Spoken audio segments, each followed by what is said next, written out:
Now we've moved from men and women being interchangeable in rights to men and women being interchangeable in roles. And today we act and think and work and literally change things around the idea that men and women are just interchangeable in reality, period. Which basically means the body is irrelevant.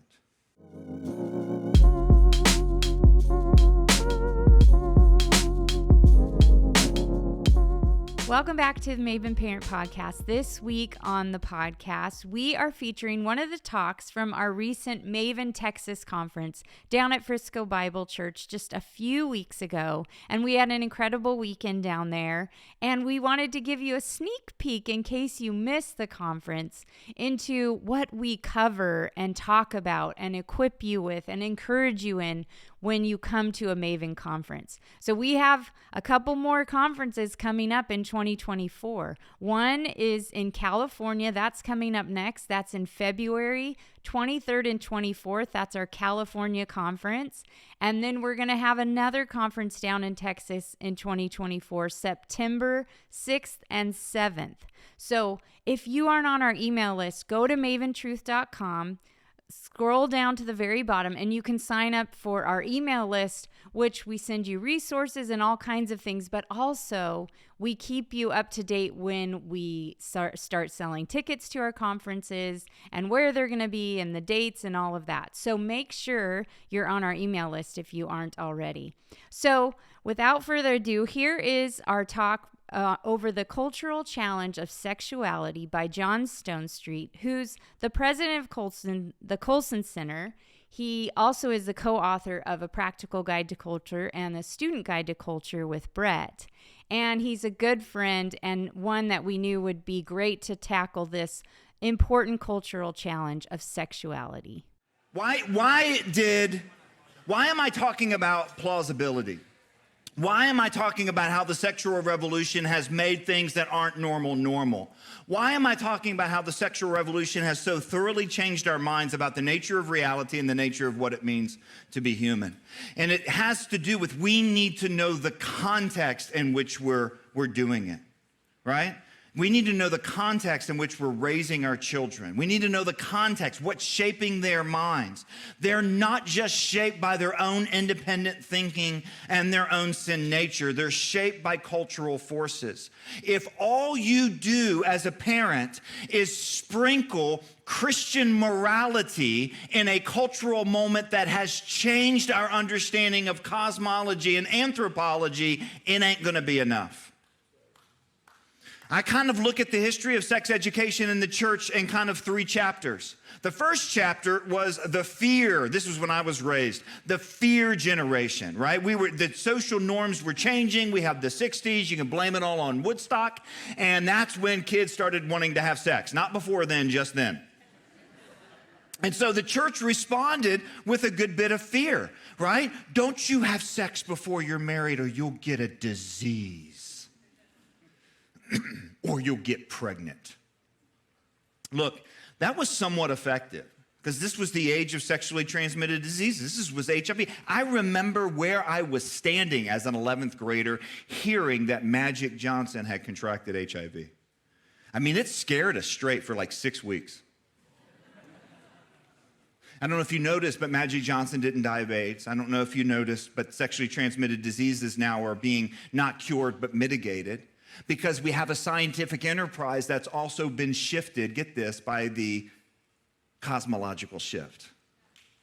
So we have a medical enterprise that wants to preserve the values of the sexual revolution by removing the consequences of bad behavior.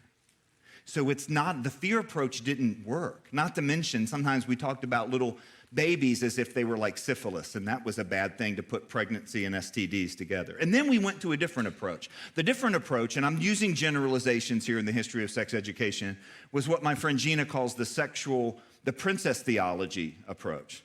This was kind of like a sexual prosperity gospel. It was kind of like this thing which, like, if you just play by the rules, if you just stay pure until you're married, God will bring you your Prince Charming or Princess Charming. Now, I think it was well intended. And it also was quite effective because about at the same time, Disney had implemented the most successful marketing campaign in the history of mankind, Disney princesses. You know what I mean? I had 3 daughters. There was a time when everything in my house had one of those princesses on it. Like my curtains, my toothbrush, my lawnmower. It was unbelievable. The problem with the princess theology approach is that God doesn't always promise the happy ending. And what you have right now is a cultural reality in which sex, marriage, and babies have been separated, right? One of the net results of the separation of sex, marriage, and babies is extended singleness. The average first marrying age for the American woman is now later than the average age in which she'll have her first child. Now, I'm not talking about specifics, I'm talking about generalities. Basically, singleness lasts, if marriage takes place, singleness lasts into the 30s now. And what's also happened is marriage is happening less and less frequently. I got good news and bad news. The good news is fewer people are getting divorced. The bad news is it's because fewer people are what? They're getting married. Now, I don't want to put a scarlet letter on any one of these ways that we sexually fall.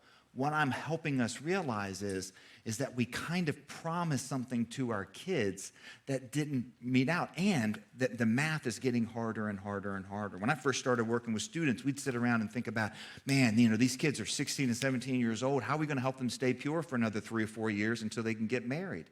Now, if you're talking about a 16 or 17, you're like, how are we going to help them stay pure for another 13 to 15 years until they get married? The math is really, really difficult. Does that make sense? If we just sprinkle Christian morality onto a group of kids whose thinking about the world and themselves have been shaped by the sexual revolution, the incongruence is not going to be sustainable. So I'm going to give you a framework. This is a framework that has been so helpful, and it'll lead into the rest. It comes from T.S. Eliot. C.S. Lewis said, for every new book, read 3 old ones. I always say, for every new book, read 3 C.S. Lewis books, right? Or throw in T.S. Eliot. T.S. Eliot was a contemporary of Lewis's, and he has this really interesting framework that he introduces in a book or an article that he wrote on education. And I'm going to sum it up, but basically he says, whenever you see something new, he called it a new and mysterious machine, he said 2 questions come to mind. The first is, what can this machine do? Or what can I do with this machine? And the second question is, what is this machine for?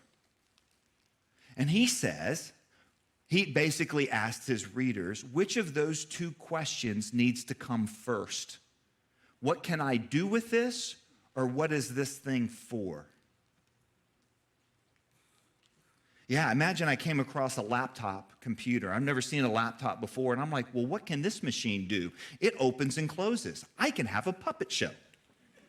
Now, can you have a puppet show with a laptop? Never done it, but theoretically, I'm thinking the answer is yes. But I would be dramatically underutilizing the laptop. Fair enough? Unless it's a Dell. Then, yeah, anyway. Or let's say that I see a laptop and it's like a MacBook Air and it's kind of smooth, and I'm like, ooh, I bet I could skip that across the lake. Now, can you skip a MacBook Air across the lake? If anyone knows the answer to this, I want to meet you later because I really want to know. At that point, you're not only going to be underutilizing the laptop, you're going to be what? Destroying it. So before you know what to do with the laptop, you need to know what the laptop is what? All right, when it comes to teaching kids sexual morality, before we tell them what to do with their parts and their plumbing, they need to know what those parts are for.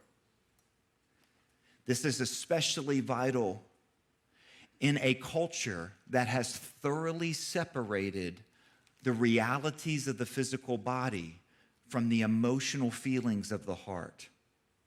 The sexual revolution has been so thoroughly successful, it has turned an entire civilization, at least in this way, into a group of Gnostics. Does that word ring a bell to anyone? Gnosticism? Gnosticism is the ancient heresy that's plagued the church and actually much of the Western world throughout its history. It has different forms. It pops up in all kinds of different ways. But the gut level belief of Gnosticism is that the physical world is irrelevant or maybe even evil, and what's really real is this inner knowledge, the gnosis, the inner knowledge. And it doesn't matter what the physical world is, because what's really true and what's really real is the inner self. Does that sound familiar to anything that we're dealing with today? It doesn't matter what the parts are. It only matters what I feel and what I think. This is why it's absolutely essential as we equip students to walk into this world that we don't just tell them how to behave. They need to know who they are and what they're for, and that includes their bodies. Protestant evangelicals we do not have a rich history of the theology of the body. Roman Catholics have developed a theology of the body. I don't fully agree with all of it, but it's a fully robust way of thinking. When God created humans, remember how all this works? God formed man out of the dust of the ground, physical. He breathed into him the breath of life, spiritual, and man became a what? A living soul. So the Bible does not separate the human person between the physical aspects and the spiritual aspects. The Bible actually separates reality between the creator and the creation. And the creation is like the clay in the potter's hand that Jeremiah talked about. You remember that? How can the clay say to the potter, "What have you made?" He's the potter.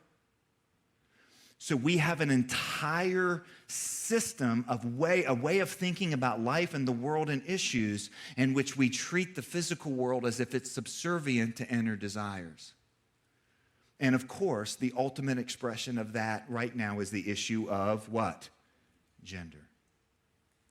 We so trust the inner sense on this that we treat what has been considered throughout the history of the world as a psychological disorder, as a mental falling apart, now as the most true thing that not only needs to be recognized for someone else, but we actually have to reframe how we think about education and law and politics and civil society itself based on an inner feeling that some have. Even more than that, and by the way, we would never, ever, ever do that with any other dysphoria. And you do know there are other dysphorias, right?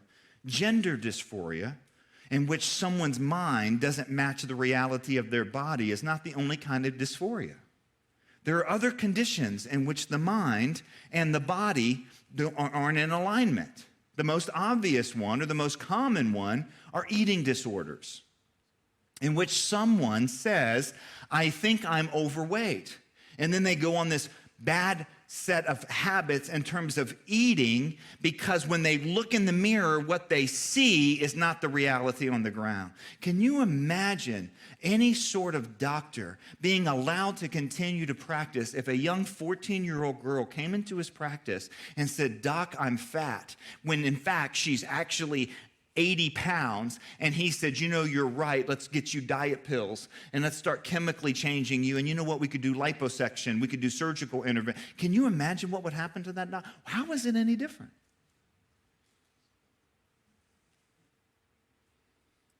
Now, the reason that this is treated differently than everything else, and I haven't yet done this, but we've wrestled with this on a number of Breakpoint commentaries. One of the things that it means to be downstream from the sexual revolution is that sex is treated differently by a different set of rules than any other issue would be on a number of things. I mean, it gets sometimes really, really strange.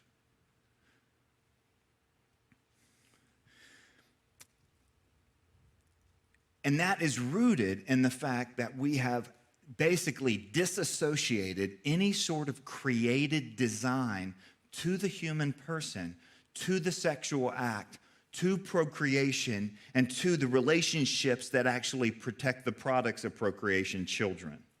So we've turned all of those into speed limits instead of recognizing that they're actually built into reality. And that's the first idea: sex, marriage, and babies are separable.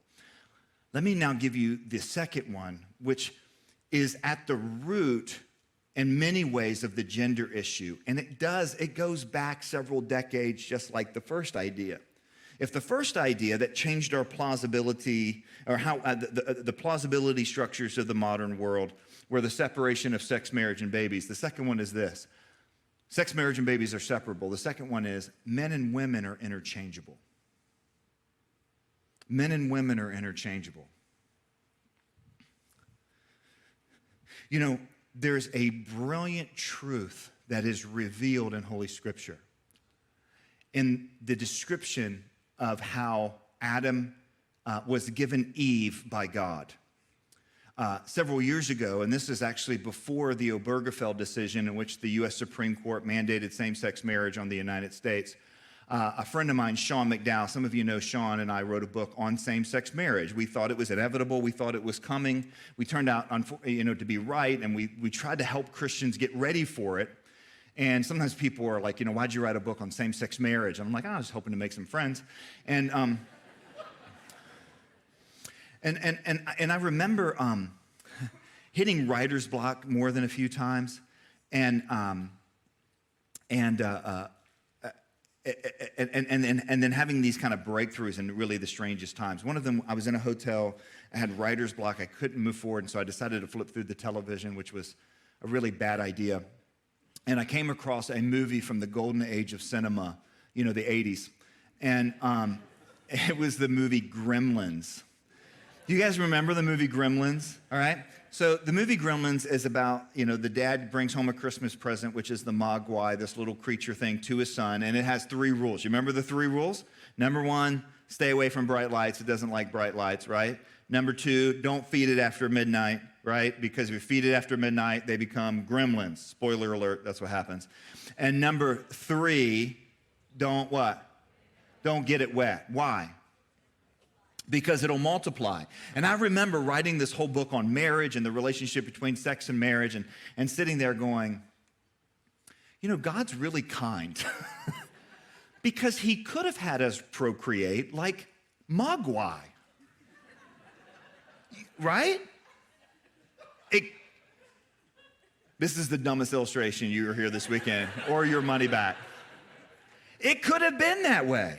I mean, think of how different the world would be if babies came from another way that did not require another person, like, for example, getting wet. Suddenly, the most important job in the world is the weatherman, right? I mean, this is crucial job. Raincoats are really important features to have.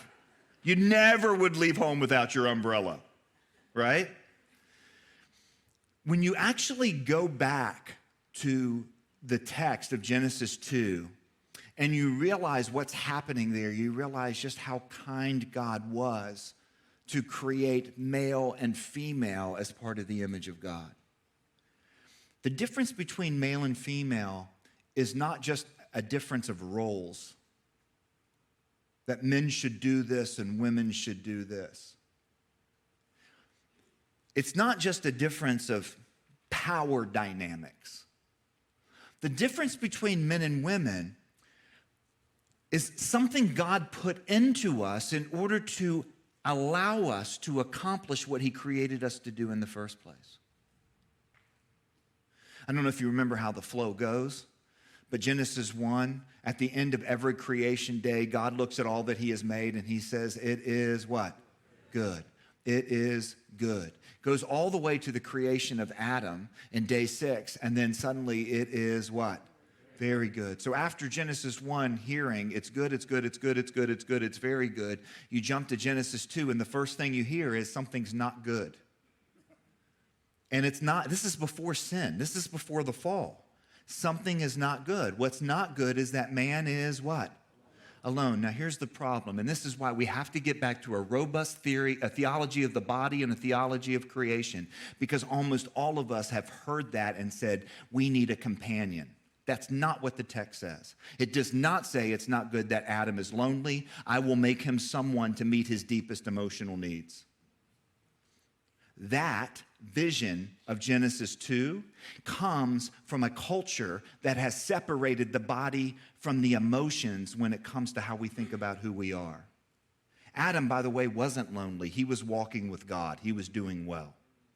It said, it's not good that man is alone. I will make him not a companion, but a what? What did Adam need help doing? So this is Genesis 1, 26 and 27. This is why it's not good. God blessed Adam and said, be fruitful, multiply, fill the earth, and subdue it. God just told Adam to take care of the planet. My friend Jeff Myers tells it this way. He's like, you can imagine this conversation. Hey, Adam, I got a job for you. Sure, God, what is it? I want you to take care of this whole planet. I want you to make all this wilderness look like that garden. I want you to grow it. I want you to make it flourish. Basically, I want you to just take care of the world. Sure, God, how big's the earth? Just 24,000 miles around. Now go mow it. This is what it meant, that it's not good that Adam is alone. He needs help literally fulfilling the purpose for which he was created. Now, you've often heard that Genesis 2 tells two stories. The first is the story of Adam naming the animals. And the second is the story of God putting him into a deep sleep and taking his rib and creating Eve. The problem is if you look at Genesis 2, those aren't two stories, they're one story. It's not good that man is alone. Adam, I have a job for you. I want you to name every living thing that I have created. And Adam does it. And at the conclusion of that process, here's what the text says. And of all the beasts of the field, not a single helper was found that was suitable for him. Do you see what was happening here? God didn't just send Adam to name things. God sent Adam to look for a helper, and he couldn't find it. And I remember reading that again when I was writing this book and thinking these weird thoughts. And I remember reading that going, well, that's unfair because animals are super helpful.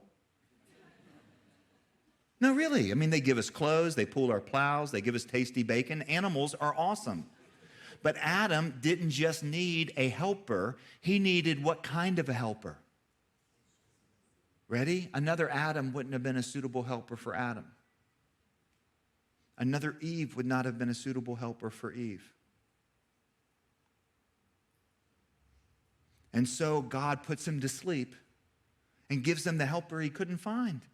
And when he wakes up, and Hebrew scholars look at this, and like this is the first cheesy romance movie moment of Holy Scripture. Right? He sees Eve and he's like, at last. I mean, that's like what happens. He is thrilled because God is so kind.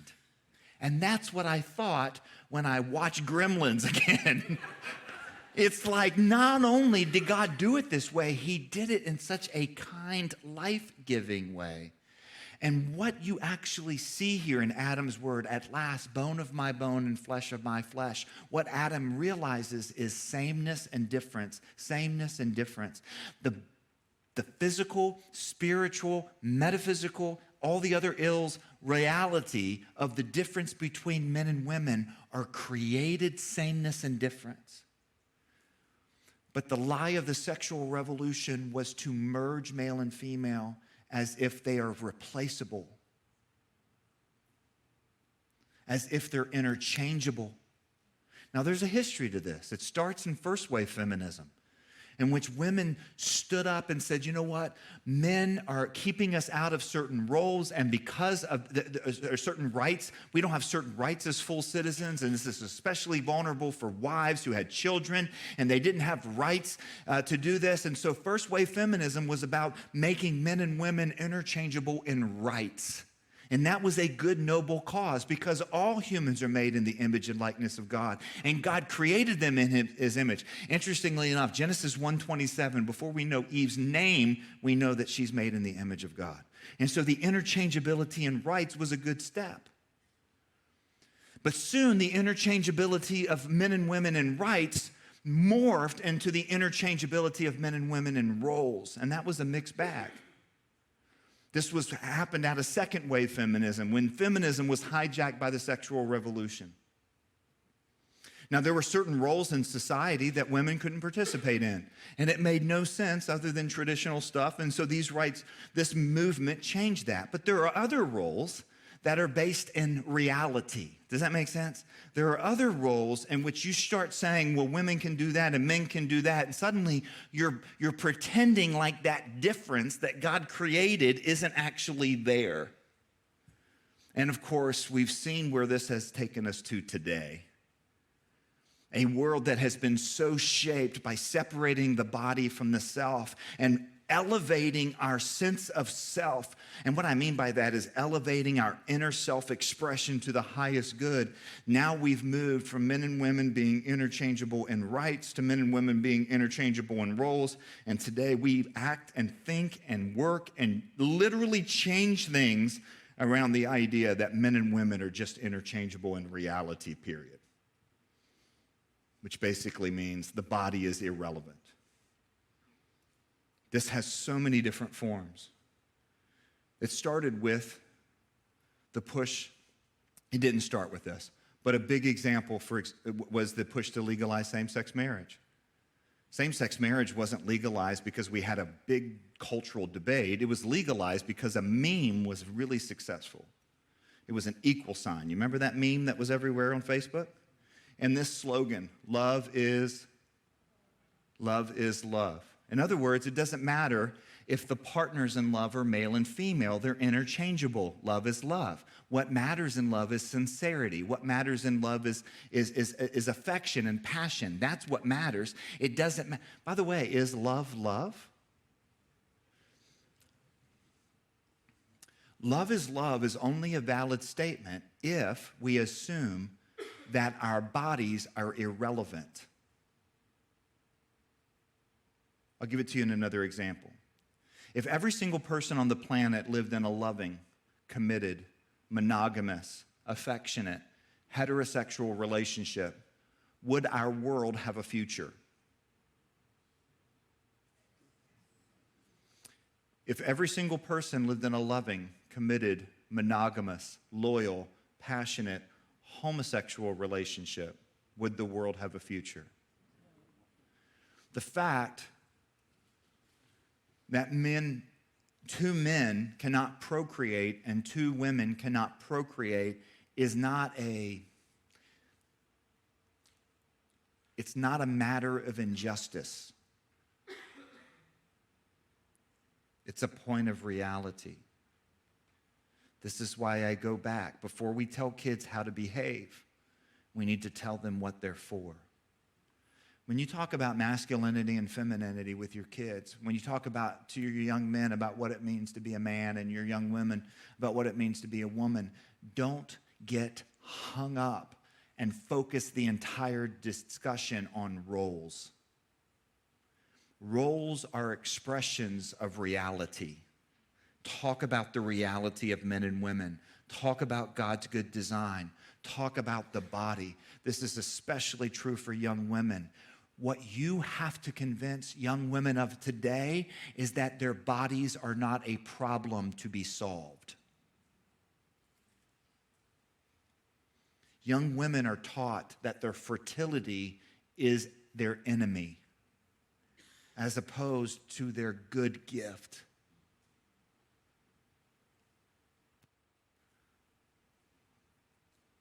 So sex, marriage, and babies are separable. Men and women are interchangeable.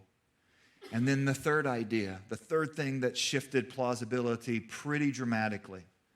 And by the way, I hope you're thinking about practical ways to ask questions, and Brett and I can wrestle with them during our Q&A time. We're going to have him come out here in just about 3 minutes. But let me give you this third idea.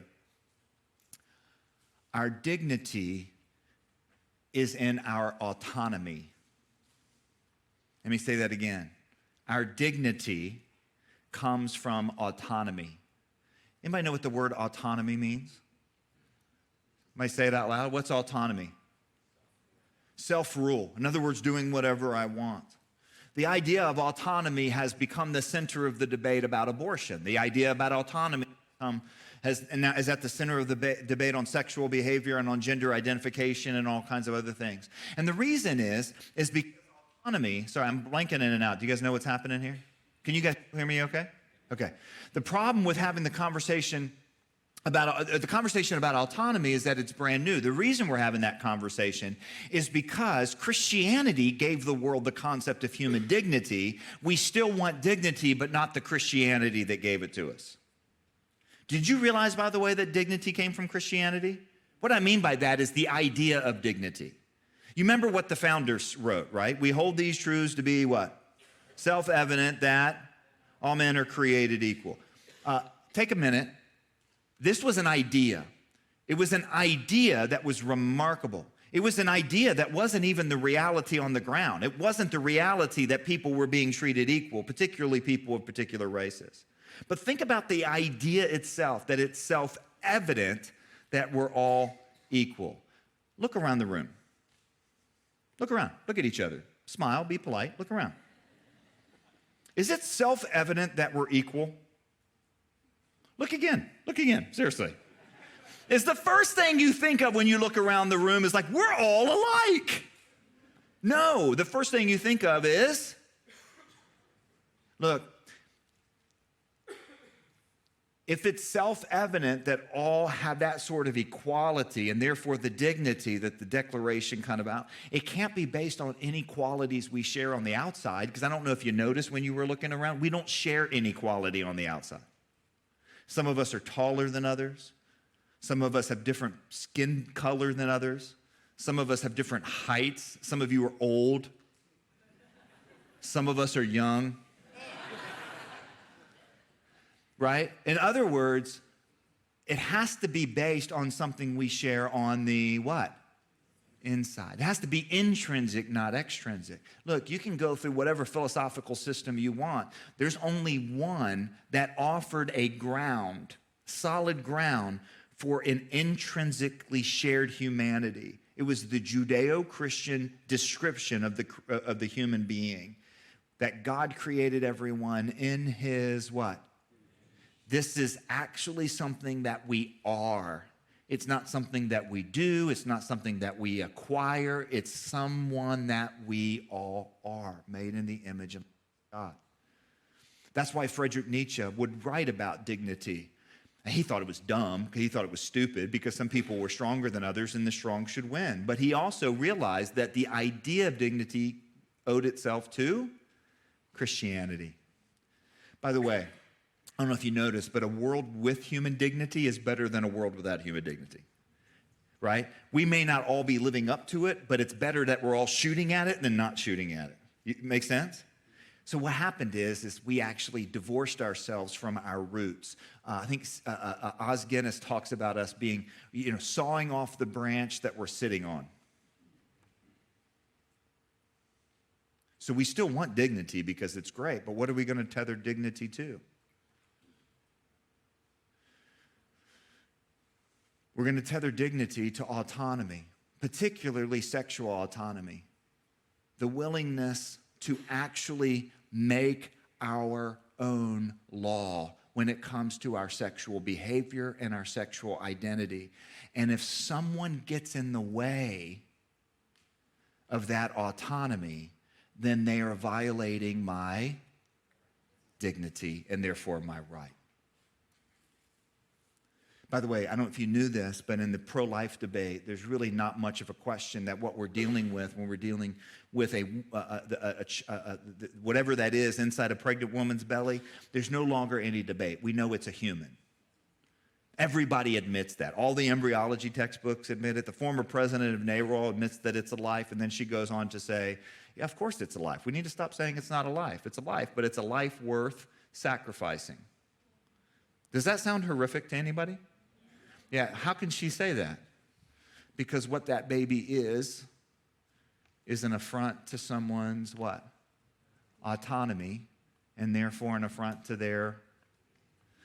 Part of teaching kids and helping kids realize that they're created is helping them realize that they're not the ones making the rules, that they're not the ones in charge. Now, the good news is the one who created them and the one who's is in charge is good. His design's pretty cool. I don't know if you noticed. Yeah, it can be a headache. It can be weird. It can be awkward. I mean, the whole thing, I get it. But you know what? The God who designed the world and made the rules is good. He's trustworthy. What if helping our kids navigate these crazy cultural waters about sex and gender means going back and building that solid ground? Before we tell them how to behave, they need to know who they are and what they are for. Does that make sense? All right. That's all I got. Brett, come out. We're going to do some questions, right? There he is. Thanks, everybody. Maven exists to help the next generation know truth, pursue goodness, and create beauty for the cause of Christ. To find out more, check out maventruth.com.